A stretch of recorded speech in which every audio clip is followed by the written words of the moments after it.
è una manifestazione che principalmente esalta la dieta mediterranea, perché noi facciamo solo ed esclusivamente primi di pasta.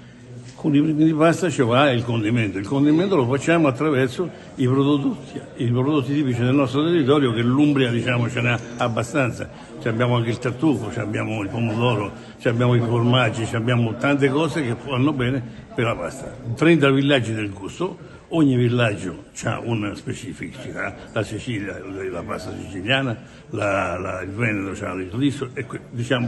poi tutta una serie di programmazioni, food experience, show cooking, 4 cene stellate con tutti gli stellati, quelli che abbiamo in Italia, abbiamo portati quasi tutti, quindi è una manifestazione prettamente culinaria, però che vuole esaltare anche il territorio per quanto riguarda i nuovi prodotti. Diciamo che cerchiamo di far inculcare anche il prodotto nostro tipico, per rilanciare i prodotti e per rilanciare questa cosa della pasta che da noi ci sta a cuore, perché effettivamente Foligno tanti anni fa era piena di pastifici, pastificio Calvi, pastificio Mamuffetti, era piena di pastifici, quindi diciamo abbiamo questa cosa importante e allora abbiamo fatto il festival dei primi d'Italia, primi piatti.